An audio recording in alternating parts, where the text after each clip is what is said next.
بہبودی ہے۔ آج تمہیں اخلاق سکھانے کے لیے وہ لوگ آ رہے ہیں جن کو پیشاب کرنے کا طریقہ نہیں معلوم۔ ہاں، اور ہم نے سنا ہے کہ بڑے بڑے ایسے کورس چلتے ہیں، پرسنالٹی ڈیولپمنٹ کے کورس۔ پرسنالٹی ڈیولپمنٹ کیا چیز ہے؟ ہم نے پوچھا تو کہا باضابطہ کورس ہوتا ہے کہ ہینڈ شیک کیسے کیا جائے، بات کیسے کی جائے، کپڑے کیسے پہنے جائیں، بیٹھے تو ہاتھ کیسے رکھنا چاہیے، کرسی پہ بیٹھے تو پالتی مار کر بیٹھے کہ نیچے پیر رکھ کر کے بیٹھے۔ یہ سارے طریقے پرسنالٹی ڈیولپمنٹ کے وہ لوگ سکھا رہے ہیں جن کو استنجا کرنا بھی نہیں معلوم۔ اے مسلمانوں، یہ اخلاق و کردار تم ان سے سیکھ رہے ہو جن کو طہارت کا طریقہ نہیں معلوم، جبکہ میرے نبی پاک نے فرمایا بعثت لأتمم مکارم الاخلاق، اللہ نے مجھے پیدا ہی اس لیے کیا ہے کہ کائنات کے سب سے اعلیٰ اخلاق تم کو عطا کرو۔ حضور سے بہتر اخلاق کسی کے ہیں؟ جب ان کا طریقہ آپ کو پتا ہے سب سے اعلیٰ ہے تو ادھر ادھر سیکھنے جا رہے ہو۔ کوچنگ سینٹر میں موجود ہیں اپنے لوگ کہ پرسنالٹی ڈیولپمنٹ سیکھنا ہے۔ ارے حدیث کی کتاب کبھی اٹھائے ہوتے ہیں، دیکھا ہوتا نبی پاک صلی اللہ تعالیٰ علیہ وسلم کے بات کرنے کے انداز کیا تھے، چلنے کے انداز کیا تھے، کھانے کے انداز کیا تھے۔ قسم رب ذوالجلال کی 1400 سال کے بعد بھی وہ اخلاق و کردار آج تک کوئی لا نہیں سکے گا، کوئی لا نہیں سکے گا جو حیا، جو عفت رسول اللہ صلی اللہ تعالیٰ علیہ وسلم نے اپنی زندگی پاک سے سکھایا۔ تمہیں پتا ہے صحابہ اکرام رضوان اللہ تعالیٰ علیہ مجمعین فرماتے یہ وہ دور تھا جب عرب لوگ بے حیا تھے، عرب لوگ اتنے بے حیا تھے کہ ان کے ہاں ماں بہنیں کوئی عزت کی حامل نہیں تھیں، انہیں بازاروں میں بیچ دیا جاتا تھا، رات بھر شراب میں اور نشے میں دھت رہنا اور اپنی پوری جائیدادیں جوے میں لٹانا، اس پر تو ان کی زندگی ہو رہی تھی۔ ایسے زمانے میں رسول کریم صلی اللہ تعالیٰ علیہ وسلم جو اخلاق پیش کرتے ہیں، کیسے اخلاق، اتنے عمدہ اخلاق۔ صحابہ کہتے ہیں ہم نے کبھی رسول اللہ صلی اللہ علیہ وسلم کو چلتے ہوئے دیکھا تو ایسا لگتا تھا کہ جیسے زمین سمٹ کر کے ان کے قدموں سے ابو محذورہ نقل کرنے میں کچھ لوگ کرتے ہیں، اس کی نقل، اس کی نقل، آوازوں کی نقل کرنے میں، تو ابو محذورہ بچوں کے سامنے کھڑے ہو کر نقل کر رہے تھے۔ بلال جب مسجد نبوی میں اذان دیتے تو اس طرح سے اذان دیتے ہیں، اللہ اکبر اللہ اکبر، کھینچ کر کے کہہ رہے تھے۔ حضور کا گزر وہاں سے ہو رہا تھا اور ابو محذورہ نے حضور کو دیکھا نہیں، وہ اپنی نقالی میں لگے ہوئے اور بچے سامنے ہنس رہے ہیں۔ نبی پاک صلی اللہ تعالی وسلم سیدھے پیچھے آ کر کھڑے ہو گئے۔ کیا کیا؟ کیا میرے ایک صحابی کی نقل کر رہا ہے، مارا پکڑا؟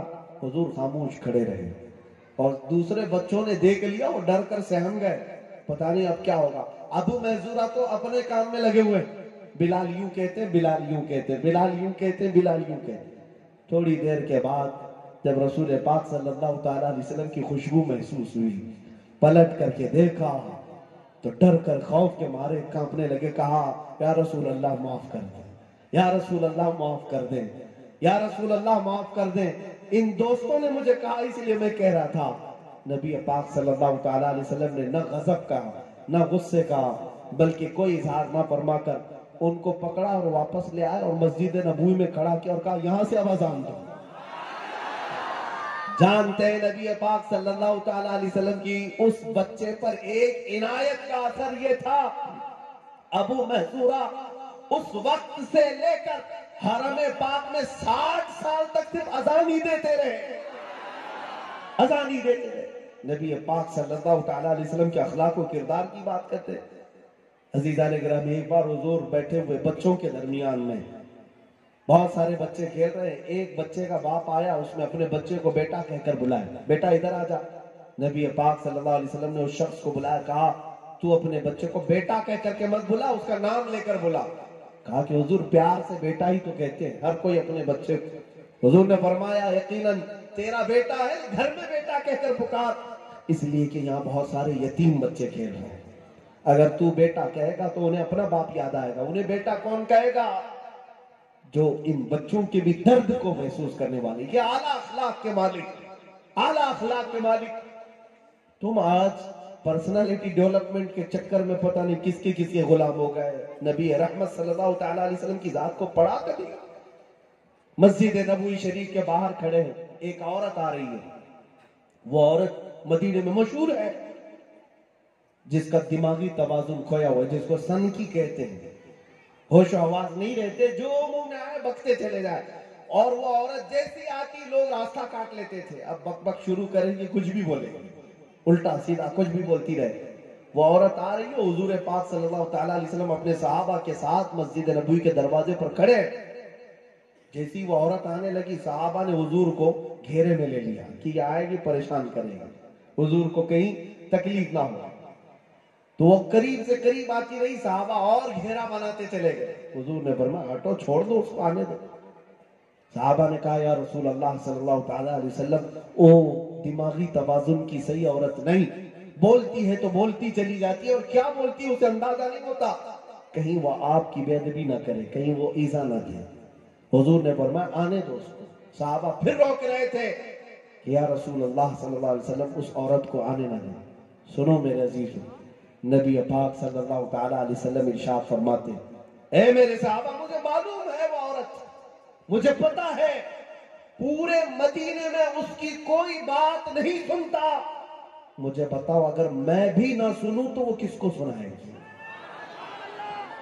اگر میں بھی نہ سنوں تو وہ کس سے بات کرے گی؟ وہ عورت آئی، بات کرتی رہی، بات کرتی رہی، کرتی رہی، جس کا دماغی توازن صحیح نہیں، حضور اس کی باتیں ایسے سن رہے تھے جیسے کسی دانشور کی بات سنی جاتی ہے، نہ چہرے پر اکتاہٹ ہے، نہ ملال ہے، کہیں ایسا اشارہ بھی نہیں کہ میں تم سے تھک چکا ہوں، ایک بات کو دہرائی جا رہی، دہرائی جا رہی ہے۔ اس نبی رحمت سے اعلیٰ اخلاق لا سکو گے تم؟ یہاں لوگوں کے حال یہ ہے، چند پیسوں کی چربی کیا آئی، وہ غریبوں سے تو مسافے کو بھی برداشت نہیں کرتے، کسی غریب کے گھر قدم رکھنے کی ان کی کبھی نوبت بھی نہیں آنے دیتے۔ عزیزان گرامی، نبی رحمت صلی اللہ تعالیٰ علیہ وسلم کے وہ اعلیٰ اخلاق و کردار، اور ہونا تو یہی چاہیے تھا۔ جب دوسروں کی غلامی میں زندگی گزارو گے تو دنیا عزت سے نہیں بھیجتی، حضور کی وفا اور حضور کی محبت میں زندگی گزار کر جاؤ، پھر دیکھو ایک خادم حسین کو دیکھا ہے، کروڑوں کندھے جنازے کو اٹھانے کے لیے بے قرار نظر آتے ہیں، ہزاروں عاشقوں کی نگاہیں تڑپتی ہیں، آخری مرتبہ ایک بار چہرہ دیکھ لیا جائے۔ یہ کس لیے؟ اس لیے کہ زندگی جس نے حضور کے لیے لگائی، مولا پوری کائنات اس کی طرف لگا دیتا ہے۔ ان کے جو ہم غلام تھے، خلق کے پیشوا رہے، ان سے پھرے جہاں پھرا، پھر آئی کمی وقار میں۔ اس لیے مسلمانوں، میں یہ کہتا ہوں تمہیں کہیں اور سے پرسنالٹی ڈیولپمنٹ سیکھنے کی بھی ضرورت نہیں، کہیں اور سے اخلاق و کردار لینے کی ضرورت نہیں۔ جب نبی پاک صلی اللہ تعالیٰ علیہ وسلم جیسی ذات تمہارے پاس موجود ہے، میاں دوسرے لوگوں نے ریسرچ کر کے پوری لیبارٹری تیار کر دی حضور کی سنتوں پر۔ حضور اگر مسواک کرتے تھے تو اس پر تو پوری ریسرچ ہو گئی، پورا ریسرچ کر لیا لوگوں نے کہ اگر وہ محمد صلی اللہ تعالیٰ علیہ وسلم اپنے زمانے میں جب سائنس کا وجود نہیں، کوئی مشنری نہیں، کوئی لیب نہیں، کوئی ٹیکنیشین نہیں، اس زمانے میں اگر ایک لکڑی کی جڑ کو نکال کر وہ اپنے دانتوں سے گھستے تھے، وجہ تو کچھ ہوگی۔ تم نہیں ریسرچ کر رہے، دنیا سرچ کر رہی ہے، ریسرچ کر رہی ہے، اور اس کے بعد پھر ریسرچ کر کے دنیا نے بھی یہ کہنا شروع کیا اگر بڑی سے بڑی سخت بیماریوں کا علاج ہے تو اس مسواک کی لکڑی میں موجود ہے۔ عزیزان گرامی، حضور نے فرمایا تھا کلونجی میں موت کے علاوہ ہر بیماری کا علاج ہے، دنیا آج اس پر ریسرچ کر رہی ہے۔ جو نبی پاک کی زبان پاک سے نکلے ہوئے کلمات ہیں، دنیا نے اس کو مشق بنایا، ریسرچ کا تختہ بنایا، لیکن تمہارا حال کیا ہے؟ تمہارا حال کیا ہے؟ تم کیوں حضور کی زندگی کو چھوڑے بیٹھے ہو؟ ہونا تو یہی چاہیے کہ آپ ڈھونڈ ڈھونڈ کر کے حضور کے اخلاق پر عمل کریں اور ان کے کردار پر عمل کریں۔ عزت اسی کی ہوتی ہے، یہ بات یاد رکھ لینا۔ کوئی نوجوان اگر یہ سمجھتا ہے میں ہینڈسم بن جاؤں گا، اسمارٹ دکھوں گا اور پھٹی جینس پہنوں گا، کانوں میں بالیاں پہنوں گا، چوڑیاں پہنوں گا، لمبی چوٹی ڈالوں گا اور میری عزت ہو جائے گی، مجھے لوگ فیشنیبل کہیں گے، تمہیں پتہ نہیں شیطان تمہیں مخنث بنا رہا ہے، نہ مرد رکھ رہا ہے نہ عورت رکھ رہا ہے، بیچ کا بنا کر چھوڑ رہا ہے، تمہیں پتہ ہی نہیں۔ عزت تو اس کی ہے جو رسول اللہ کے اخلاق میں ڈل گیا، حضور کی سنتوں پر آ گیا۔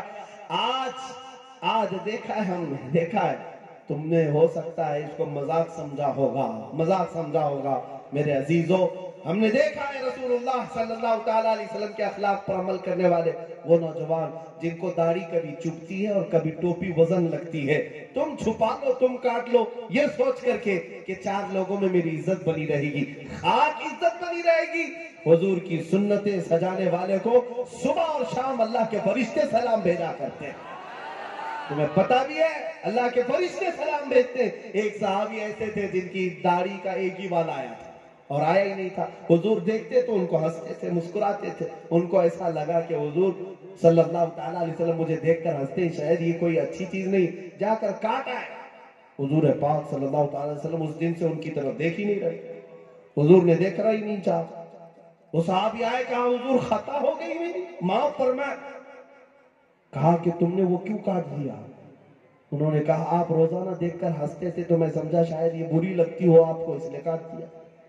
حضور پاک صلی اللہ تعالیٰ علیہ وسلم نے فرمایا، میرے عزیز بری لگنے کی وجہ نہیں، میں جب بھی تمہارے چہرے کو دیکھتا فرشتے اس پر جھولا جھول رہے ہوتے، میں اس بات کو دیکھ کر مسکراتا تھا کہ اللہ تبارک و تعالیٰ نے تمہیں یہ انعام دیا اور تم اس کو لے جا کر کے پھینکا ہے۔